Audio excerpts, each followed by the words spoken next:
Hey, boys and girls, welcome back to New Stuff TV, the untechnical tech channel. I'm your host, Antoine. Samsung is out here stomping like a big dog Richardson because this is bad news, and I mean bad news for a lot of TV manufacturers out there. And I mean that because look at that. Okay, right now you're looking at that looks like Galveston actually. I live in Houston, Texas, and that brown water actually looks like Galveston, but I don't think it is. That's somewhere in the Mediterranean, probably. Anyways, seriously, I've been checking out this TV, man. This is a 75-inch Samsung QN90D QLED TV, and I am absolutely loving it. It is stunning. Tell you what, this is. I don't really do reviews. Okay, you might call it a review. I don't. I call it like a experience. Okay, this is my experience with this TV for over the past maybe 4 or 5 days. Samsung sent this over here for me to borrow and just check out because I saw it at CEDIA 2024, and I was like, bro, can I get one of those, Mr. Samsung? Can I can I hold it for a week or two? They was like, yeah, man, go ahead, do what you got to do. So they sent it over here, and the first thing I noticed was the absolute heaviness of the box. This TV is a 75-inch TV. And they do weigh a bit. 75-inch TVs usually weigh a bit, especially, the higher end. But man, this TV's got some weight, but it's skinny. It's so deceptive. This is a skinny, super thin TV, but it's got some weight. And I think that's because it's got good hardware, man. We got good glass. We got good, guts in there, man, producing a fantastic picture. This TV has lost a lot of weight compared to the TVs in the past. And so has the remote. Dude, look at the remote. This remote is super small. Look at this. Dude, come on, man.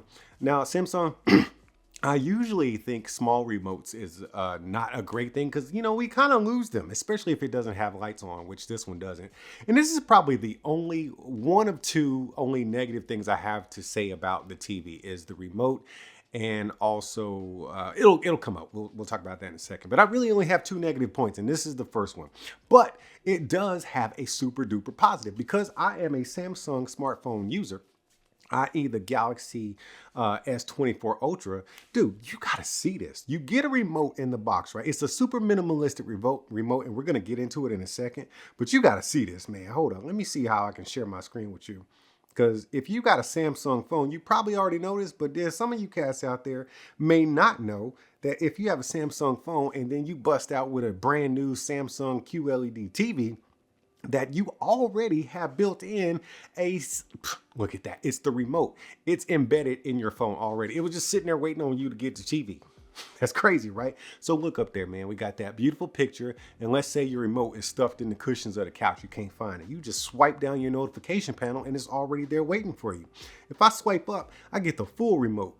And then you can swipe over to the left and you can kind of customize some stuff. You can add little widgets there if you want to. And you got all the buttons from the actual remote that are in there. And if you swipe that down, actually, hold up, let's get that out of the way and swipe the remote part down. You can go and you can access all your ambience, like all your ambient screens. So Samsung does make the frame TV and it looks great as a kind of faux canvas, piece of art. That's not what this is trying to be. This is just, taking advantage of this big, massive display and giving you artwork to display instead of having a big black naked screen there when you're not using the TV. It'll just have a nice warm image there for you. We'll get into that a little bit later too. But I also want to show you this. You got everything there, right? And then if you get into the menu portion, this is your actual menu, okay? Look, I'm gonna go over here. Look at the TV, bro. I'm gonna hit the little gear up top left on the remote.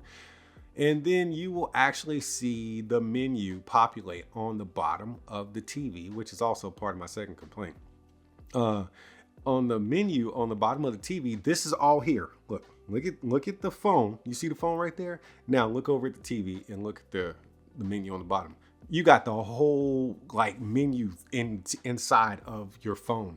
A lot of companies do this where they'll just give you a few options in your phone app, but Samsung is letting you have access to your entire guts of your TV through access through your phone. So that's super cool. I'm actually in love with that. But going back to the remote, this is a very minimalistic remote. So I'm going to suggest that you actually do take the time to go through the tutorial of the remote. They actually have one on the TV when you first turn it on and log in and stuff. I highly advise you to go ahead and follow that tutorial, because me personally, I did not know how to turn on gaming mode. I had to go backwards and go back into the tutorial. And just in case you're not going to do that, I'll tell you right now, press and hold the play and pause button, and that will bring up your gaming mode or your game bar. Now the interface is Tizen, okay? It's Samsung Tizen. Let's call it Tizen TV. I think that's what they call it. It kind of looks Google TV-ish as far as the layout and everything, and it can be a little daunting when you first get on there because there's so much to look at. Look at all that content right there. It's just boom, right in your face, right? But once you actually get used to it, you can actually navigate it pretty well. There's all your apps up there, and then there's stuff that you can just watch that's live. But they give you actual stuff to watch, like Samsung TV Plus. It's right there at the bottom. Okay, it's over to the left now. Samsung TV Plus. Those are just free channels. Instead of having something like Google TV, it's Samsung TV Plus. And that's your home screen. But if we go over to the left, we get all of this stuff, man. You got your ambience. Once again, you can just pick art, living art, or if it's still art, JPEG kind of stuff, it's always going to look good on a Samsung TV. And then you got your daily. I want to talk about this stuff in this menu real quick before we move on to the meat and bones of this showcase, because this is something that I think, whether you got a Samsung phone or an ecosystem in your house or not, this is actually very cool. They give you free, yes, I said free workouts on here. So if you're one of those people who just kind of work out at home in your living room or your apartment or whatever, they give you free workouts. I actually watched one where I was sitting my fat butt on the couch eating snacks, and I was like, I should probably be doing this workout instead of just watching, but whatever. That's why I ain't gonna lose no weight. But they give you free workouts and stuff here. And if you got a Samsung phone or a Samsung watch, you can actually like sync up all your stuff and have it interacting with your TV. It's freaking cool, man, how it's all integrated within your phone and your home and everything else. This is literally going to be a hub of your house. A lot of times the TV is kind of a hub where people gather, but seriously, this is a home hub. Okay, so you can access all your smart things stuff through this TV. They even have a good relationship with Microsoft. So you can do a lot of work from home stuff.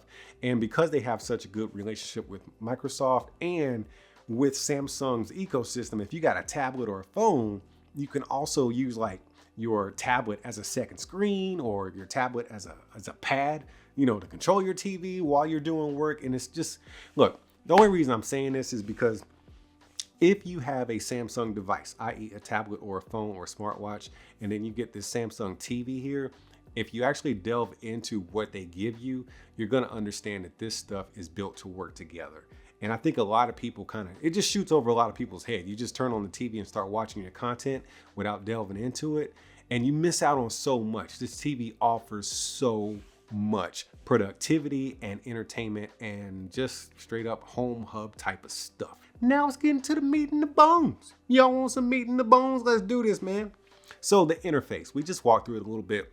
And I will say that one of the things that I'm not too fond of the TV is that it's a little slow. When you click a button on the remote, it reacts, okay? It's not slow in that aspect because it starts to react, but you'll start to see where you might get a little like it happens slowly, okay? You might see a little, little bubble because it's working, okay? So maybe an update will speed that up. Maybe it's my internet connection, I'm not sure, but to me, it's reactive, but it's slow after the reaction. So, it could be a little bit faster in my opinion. But for now, let's get into picture. The first thing I noticed about the picture was how incredibly sharp it was. Wilson was over here. Y'all remember Wilson, right? He was over here. We turned it on for the very first time. And the first thing I put on was a show called The Diplomat on Netflix. Now, this TV doesn't do the Netflix calibrated stuff. I don't know if they have a relationship with Netflix or not, but it does have filmmaker mode, which is excellent for people like me because I like to play around with the settings, make my picture perfect to my specific liking. And filmmaker mode allows you to do that. But the thing is, I didn't really need to do much. All I needed to do was turn the motion smoothness off, and that was literally it. As far as brightness, I had all the lights on and the TV was bright. It was super bright. When I turned the lights off, the TV dimmed down to the perfect brightness, but I was still getting such sharpness. I was like, wow, this TV is sharp. Most TVs, when people say super sharp, it's almost too sharp to the point where it looks artificial and you start seeing like artifacts and stuff. This TV is on point, tack sharp to the point of looking almost real, yet cinematic at the same time. And with that show called The Diplomat on Netflix with filmmaker mode on, man, it was just stunning is what it was. The skin tones were accurate, or as accurate as I could think they were. The colors, they were beautiful. They were saturated to the point where they looked gorgeous and not oversaturated. I think they did a great job with, you know, manipulating everything in this TV to deliver a perfect picture. Well, to me, it's a perfect picture, right?